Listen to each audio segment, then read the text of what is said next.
ماں باپ ہی انسان کا سب کچھ ہوتے ہیں، ان کی قدر کر کے ہم سب کچھ حاصل کر سکتے ہیں۔ یہ بیان آپ ضرور سنیے، آپ کا ایمان تازہ ہو جائے گا۔ عالی جناب حضرت صاحب قبلہ عالم کیا کیا لفظ بولے جاتے ہیں اسٹیجوں کے اوپر، لیکن ان لفظوں کا وہ نشہ نہیں ملتا جو ماں کی زبان سے اوئے ببلو اور اوئے مٹھو میں رکھا ہوا ہے۔ ماں جب یہ کہہ کے پکارتی ہے تو لگتا ہے کہ سارا پیار سمٹ کے ماں کے لہجے میں آ گیا ہے، لفظ نہیں ہے، ماں کے منہ سے شہد ٹپک رہا ہے۔ ماں جب بولتی ہے تو اس کے لہجے میں جبریل بولتا ہے۔ ماں جب مسکراتی ہے تو لگتا ہے جنت کی ساری کلیاں کھل اٹھی ہیں۔ ماں جب پیار سے دیکھ رہی ہوتی ہے تو لگتا ہے عرش سے رحمتیں اتر رہی۔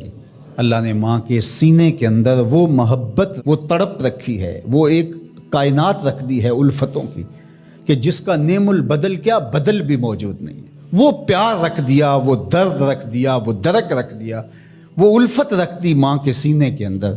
ایک شاعر ہوا تابش، اس نے ماں کے پیار کو کتنے خوبصورت پیرائے میں بیان کیا۔ ایک مدت سے میری ماں نہیں سوئی تابش، میں نے ایک بار کہا تھا مجھے رات کو ڈر لگتا ہے۔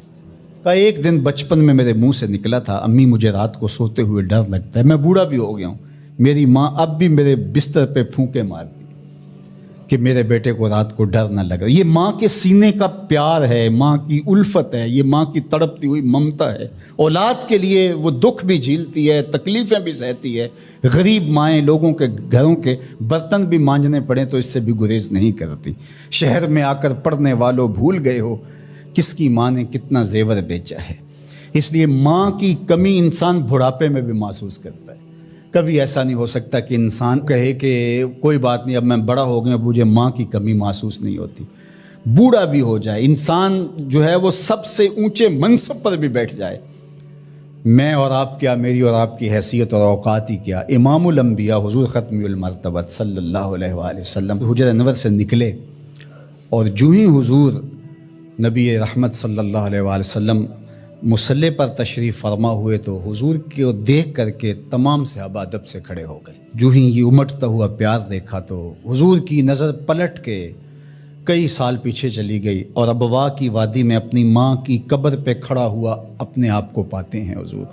اور پھر ایک جملہ کہا، الحاوی للفتاوی کے اندر امام سیوطی نے اس کو بڑی تفصیل سے لکھا ہے کہ چشمان رحمت سے آنسو ٹپکنے لگے، اور حضور مصلی پہ کھڑے ہو گئے اور فرمایا، لو ادرکت والدیہ او احدہما، کاش آج میرے ماں باپ زندہ ہوتے، یا کم از کم میری ماں ہی زندہ ہوتی، اور میں لوگوں کو نماز پڑھا رہا ہوتا، وَأَقْرَأُ فِيهَا بِفَاتِحَةِ الْكِتَابِ، اور اس میں سورہ فاتحہ کی تلاوت چل رہی ہوتی۔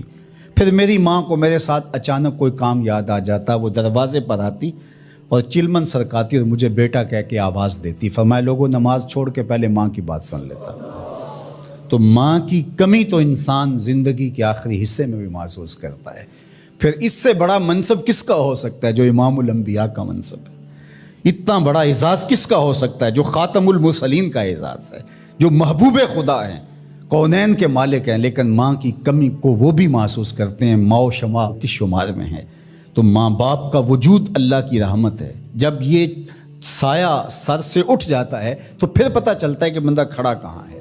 جب گھنے درخت کے سائے میں بیٹھا ہو اور وہ درخت ساری دھوپ اپنے پتوں میں جذب کر رہا ہوتا ہے، اور نیچے بیٹھنے والے کو چھاؤں فراہم کر رہا ہوتا ہے، اور اس سے نہیں پتہ ہوتا کہ جو مجھے چھاؤں دے رہا ہے وہ خود کتنا جلس رہا ہے، لیکن اچانک جب سایہ ہٹ جائے اور بندہ کڑی دھوپ میں آ جائے، پھر اسے احساس ہوتا ہے کہ وہ سایہ کتنا غنیمت تھا۔